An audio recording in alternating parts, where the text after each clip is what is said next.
Graça e paz, meus amados irmãos. Você que tem assistido às nossas mensagens, que tem aprendido conosco, clica aqui embaixo em inscrever-se. Ativa aquele sininho para receber notificações de novas mensagens. Deixa aquele like, compartilhe nossos vídeos. Ajude a fortalecer esse canal, que já é um canal de bênçãos na vida de muitos irmãos. Muito obrigado.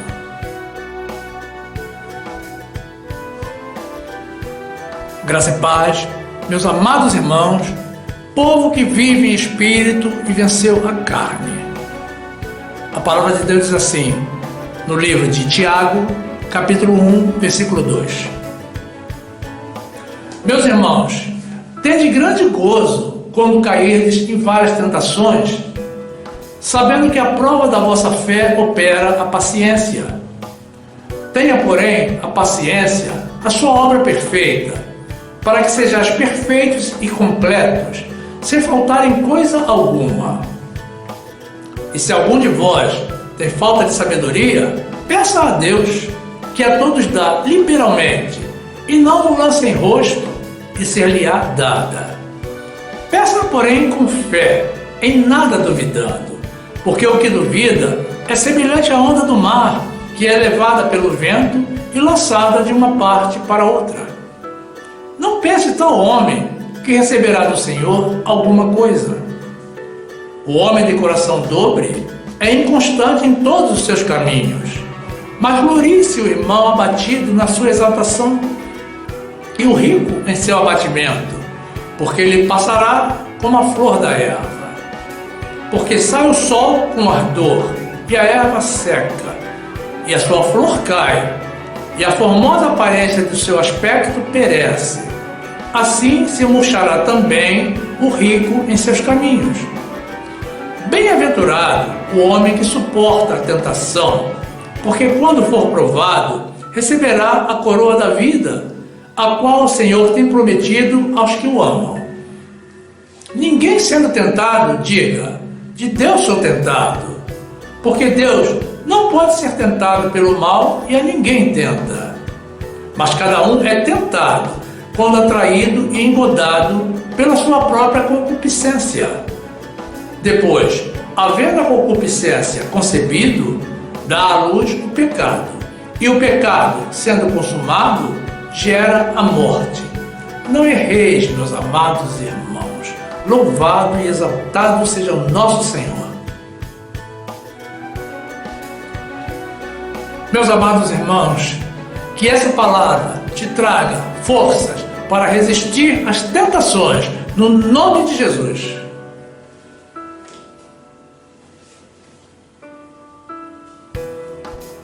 Meus amados irmãos, minha família em Cristo.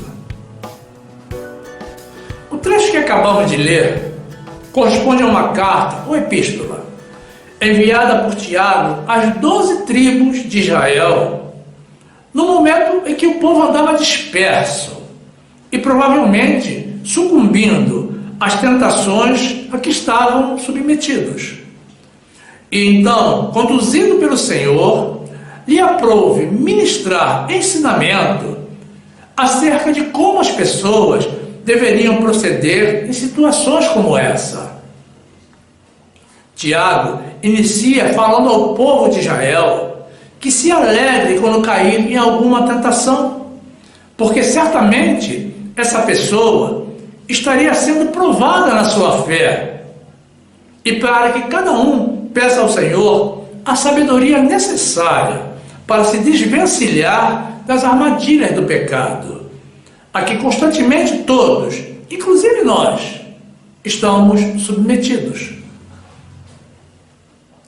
Mas Tiago nos ensina também, meus irmãos, que independentemente da forma de tentação, nós somos a ela atraídos pela nossa concupiscência, que em seguida nos conduz ao pecado, que certamente nos leva à morte espiritual.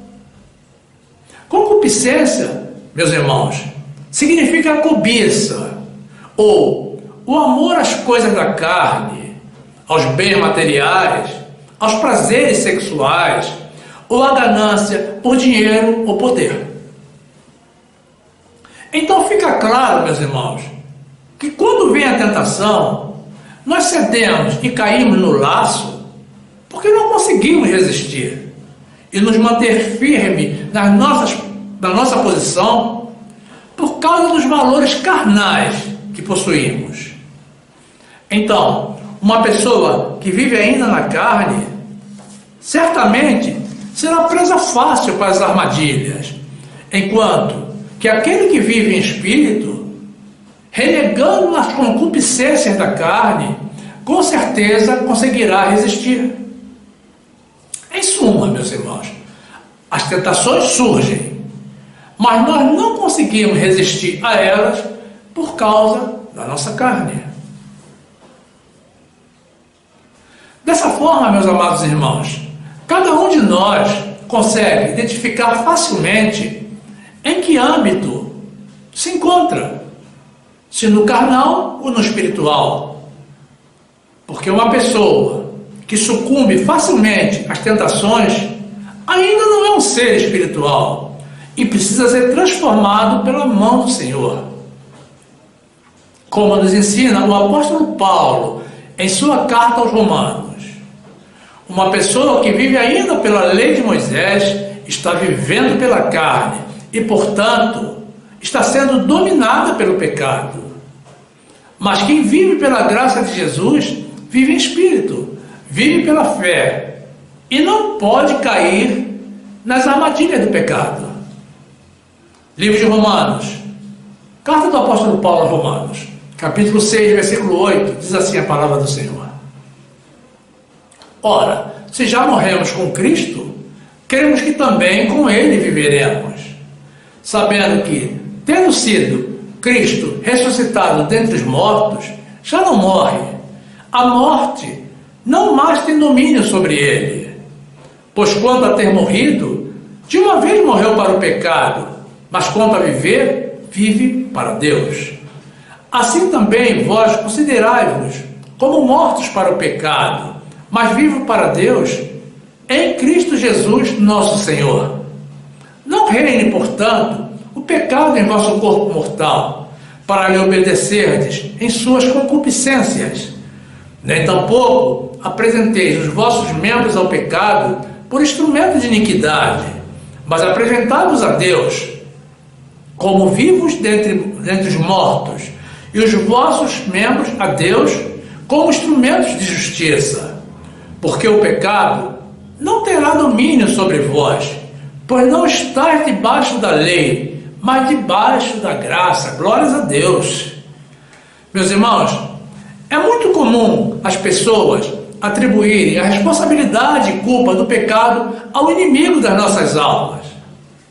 Mas nós, que somos povos de Deus, estamos imunes às suas artimanhas, porque a palavra de Deus nos assegura que o maligno não nos toca e que atualmente ele apenas opera nas vidas dos filhos da desobediência, aquelas pessoas que desprezam as leis de Deus.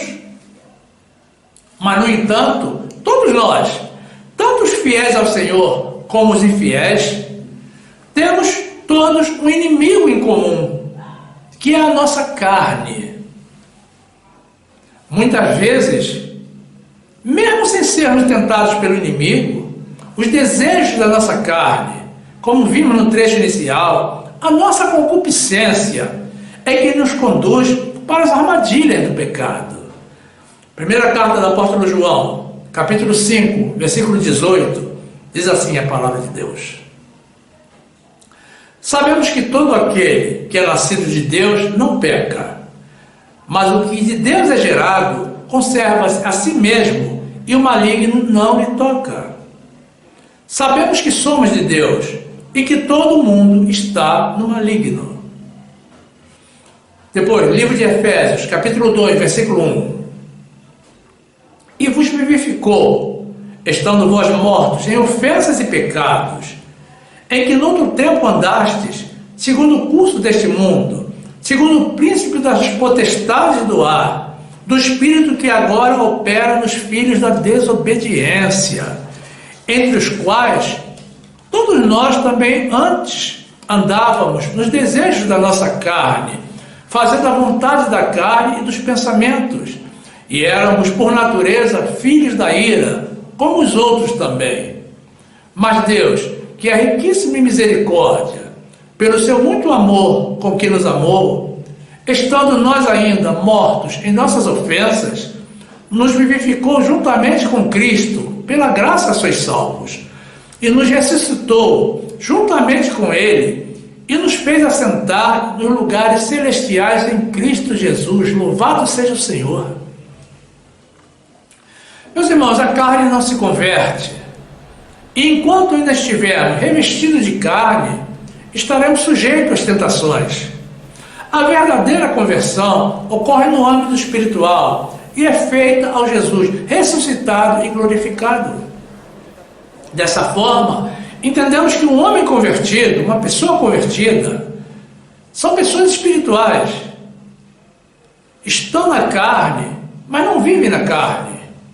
Assim como estão no mundo, mas não vivem nem pertencem a este mundo. Então, como seria o perfil de uma pessoa convertida? É uma pessoa salva, convicta da sua salvação, porque deixou para trás a carne e as coisas do mundo. Vive em espírito, pela fé no nosso Senhor Jesus e toda a sua obra magnífica realizada pela nossa salvação. E já iniciou a sua vida eterna com o Senhor, porque dele não abre mão, custe o que custar. É uma pessoa transformada, e o seu prazer está em agradar ao nosso grande Criador e Salvador, Jesus Cristo. Não obstante, irmãos, toda carne está sujeita a algum tipo de fraqueza, independentemente das investidas do inimigo. Portanto, precisamos orar e vigiar constantemente.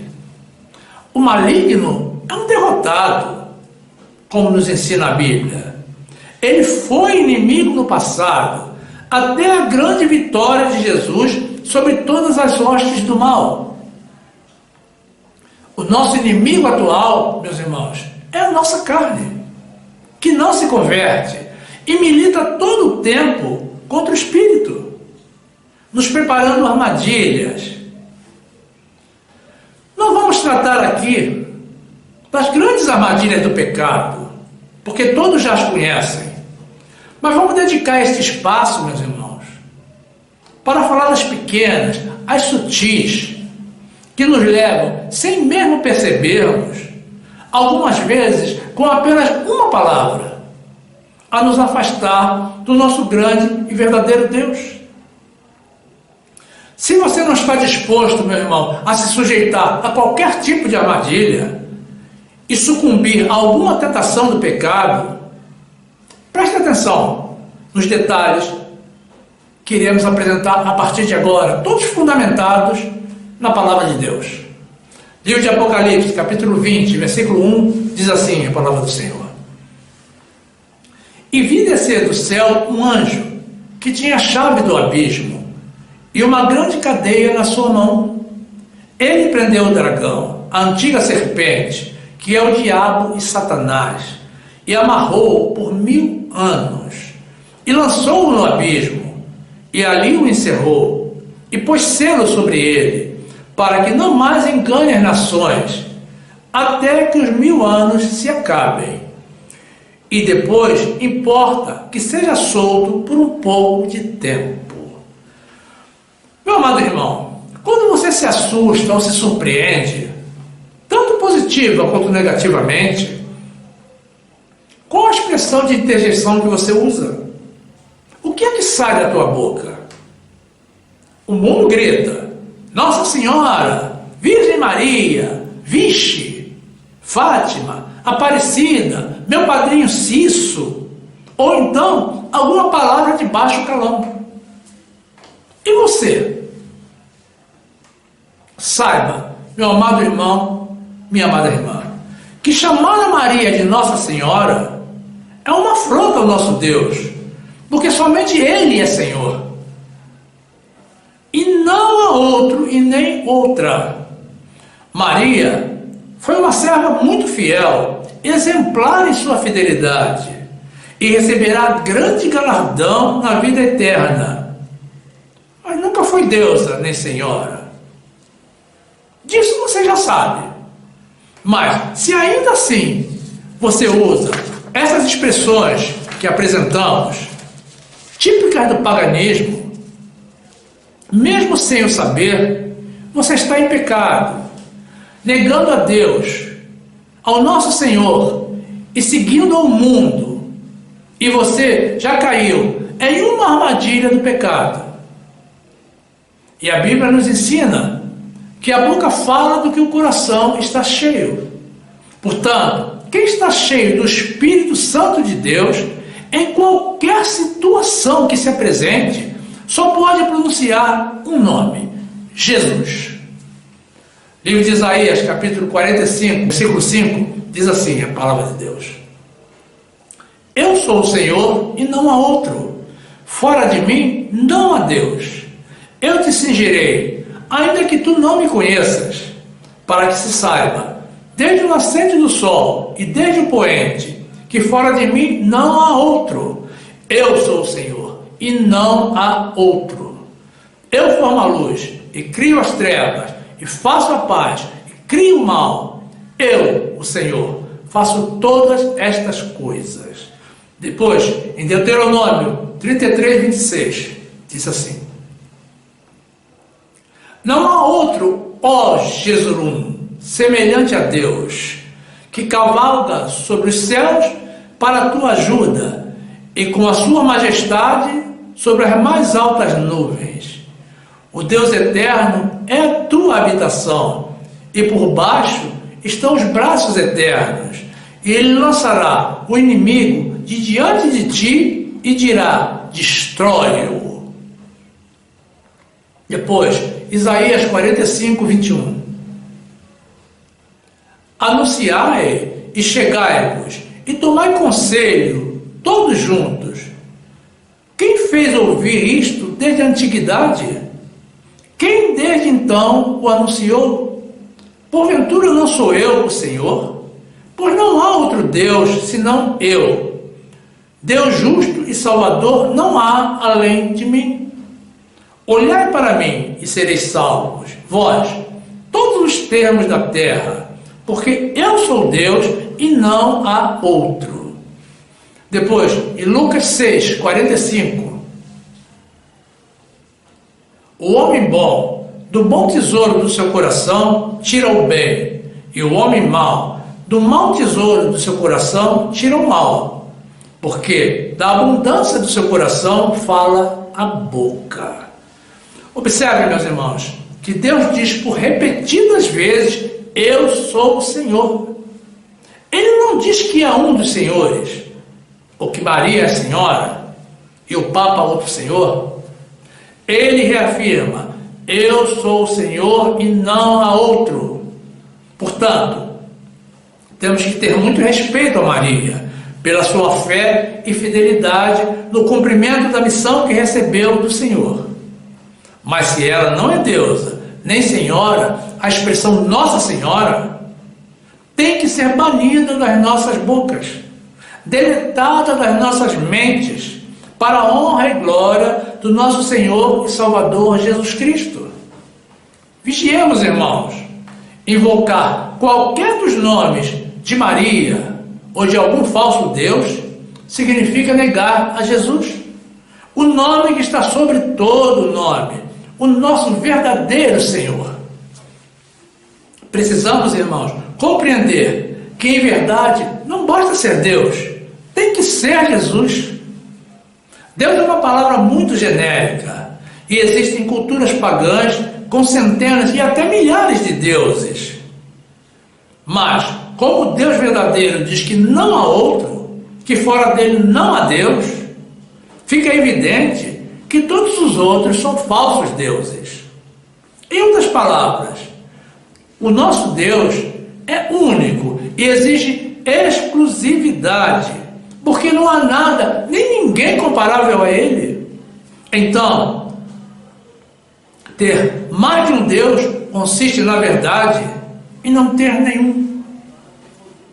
Você Maria, o Deus verdadeiro, o Deus criador, aquele que é santo, para seguir ou mesmo recorrer a um falso Deus? Eu espero que não, meu irmão.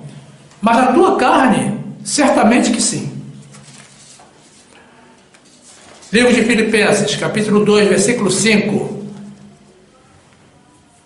Diz a palavra de Deus: de sorte que haja em vós o mesmo sentimento que houve também em Cristo Jesus, que sendo em forma de Deus, não teve por usurpação ser igual a Deus, mas esvaziou-se a si mesmo, tomando a forma de servo, fazendo-se semelhante aos homens, e achado na forma de homem, humilhou-se a si mesmo, sendo obediente até a morte, e morte de cruz.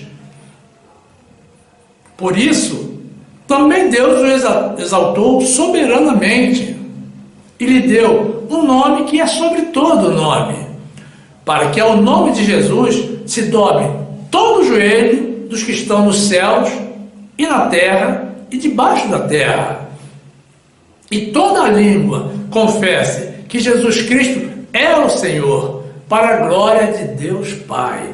Depois, em 2 de Timóteo, capítulo 3, versículo 2.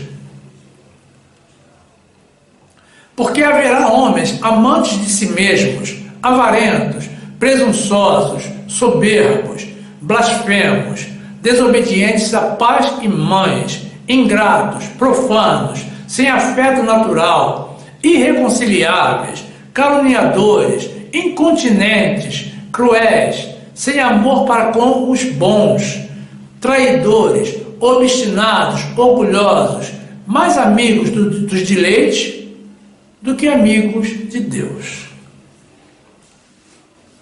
Meus irmãos, meu amado irmão, você também acredita que Jesus foi filho único da Virgem Maria e que o Papa é infalível? Pois bem, na cultura romana, eles creem nisso. E assim é, porque não leem a Bíblia. Mas nós não podemos acreditar e seguir ao mundo, negando a palavra de Deus. E se você não sabia, meu irmão, saiba agora que Jesus teve 4 irmãos: Tiago, José, Simão e Judas, que não é o Iscariotes, o traidor. E teve ainda, pelo menos, 2 irmãs, já que a Bíblia se refere a elas no plural. Todos filhos legítimos de Maria. Portanto, podemos afirmar, sem medo de errar, que Maria teve pelo menos 6 outros filhos após Jesus, nascido da forma natural. Então, tratá-la de Virgem Maria é uma negação da palavra de Deus, assim como também o é chamar ao Papa de sua santidade e afirmar que ele é infalível, quando a palavra de Deus diz que todos pecaram e que só o Senhor é santo. Todos, meus amados, são todos. E a Bíblia, em verdade, não apresentou qualquer exceção de santidade além de Jesus. Livro de Mateus, capítulo 13, versículo 54, diz assim a palavra de Deus: e chegando à sua pátria, ensinava-os na sinagoga deles, de sorte que se maravilhavam, e diziam: de onde veio a este a sabedoria e estas maravilhas? Não é este o filho do carpinteiro? E não se chama sua mãe Maria, e seus irmãos Tiago, e José, e Simão, e Judas? E não estão entre nós todas as suas irmãs? De onde lhe veio, pois, tudo isso? Depois, no livro de Romanos 3:23, porque todos pecaram e destituídos estão da glória de Deus, sendo justificados gratuitamente pela sua graça, pela redenção que há em Cristo Jesus. Depois, ainda em Romanos 3:10, como está escrito: não há um justo, nem um sequer, não há ninguém que entenda, Não há ninguém que busque a Deus. Meus irmãos, se Maria teve pelo menos 6 filhos além de Jesus, a afirmação da virgindade de Maria é falsa. E dizer que o Papa nunca falha contraria todo esse ensinamento bíblico. Imagine, irmãos, se isso fosse verdade, independentemente da palavra de Deus, o Papa já teria que nascer Papa e não conhecer o pecado. É tolice e pecado querer equiparar o Papa com Jesus, o único que manteve a sua vida em verdadeira integridade de santidade neste mundo. Isso é uma outra armadilha preparada pelo mundo para a carne dos que não conhecem a Bíblia. Buscar a Jesus constantemente, todos os dias, todas as horas, é a única forma de fortalecer o nosso espírito, enfraquecendo a nossa carne.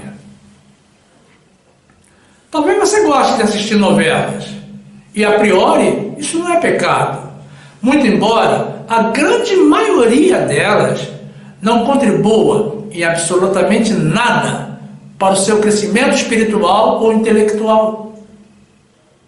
Não fazem mais do que manobras para te manter cativo todos os dias, preso em suas audiências, com o fim de manipular a opinião pública. E cuidado, irmãos, com certas emissoras que estão tentando impregnar na mente das pessoas conceitos distintos das leis de Deus. Você já viu alguma novela com a convivência sadia de uma família feliz, em que todos os membros se amam e se respeitam entre si? Eu não assisto novela, mas nunca ouvi ninguém falar de algo assim, à exceção de algumas novelas baseadas na Bíblia. Praticamente, meus irmãos, todas as novelas contêm cenas de violência. Sempre existe um assassino misterioso para ser revelado no último capítulo, justamente para te manter aprisionado, imaginando quem seria o criminoso. Quase todas as novelas contêm cenas de traição e agora também beijos e união entre pessoas do mesmo sexo, que, muito embora já sejam aceitos pela sociedade, essa mesma sociedade, que com certeza terá que prestar contas ao Senhor, esses procedimentos não são aceitos pelo nosso Deus. E essas, entre outras coisas, são difundidas amplamente como se fosse a coisa mais normal do mundo. E é isso que eles querem. E fatalmente irá ocorrer. Com o tempo, você irá passar a achar que tudo isso é normal, que crime e violência são coisas banais, e que Sodoma e Gomorra são um paraíso, independentemente do que diz a palavra de Deus. As novelas, meus irmãos, estão lá. Assiste quem quer. Elas não vêm até você, mas é você quem vai a elas. Conduzido por quem?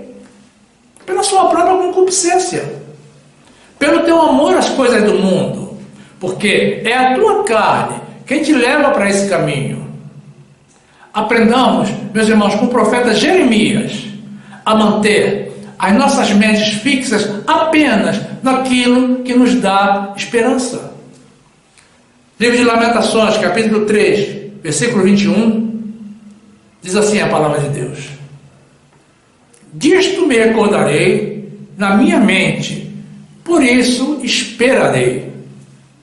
Depois, na 1 de João, capítulo 2, versículo 15. Não ameis o mundo, nem o que no mundo há. Se alguém ama o mundo, o amor do Pai não está nele. Porque tudo que há no mundo, a concupiscência da carne, a concupiscência dos olhos e a soberba da vida, não é do Pai, mas do mundo. E o mundo passa, e a sua concupiscência, mas aquele que faz a vontade de Deus permanece para sempre. Meus irmãos, existe aí uma novela, eu não sei qual, em verdade nem quero saber, que toca todos os dias a mesma música, martelando na cabeça do povo que qualquer maneira de amor vale a pena. Eu sei, porque a minha vizinha põe a TV com todo volume, e quando eu estou em casa, sou forçado a ouvir essa provocação à ira de Deus. E as pessoas já começam a crer e a disseminar esse conceito pelas ruas, de que qualquer maneira de amor vale a pena. As crianças, com os colegas da escola e amigos, também começam a comentar que qualquer maneira de amor vale a pena. E logo a sociedade se afunda no pecado, na prática de qualquer tipo de amor. Mas é isso que você deseja para a tua vida e para os teus filhos? Desperta, povo de Deus. Use o seu tempo para estudar a Bíblia e crescer na graça e no conhecimento do nosso Senhor Jesus Cristo. É preciso confiar em Jesus. Ele já está voltando. Mas antes de ascender aos céus, ele nos informou que iria preparar um lugar lá no céu.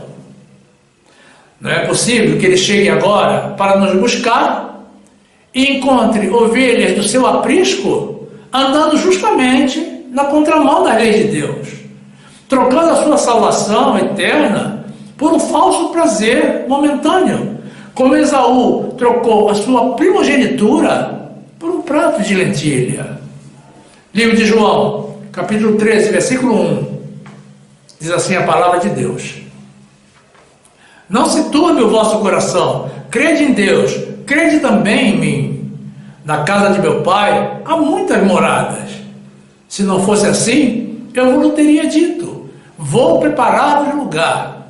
E quando eu for e vos preparar lugar, virei outra vez e vos levarei para mim mesmo, para que onde eu estiver, estejais vós também.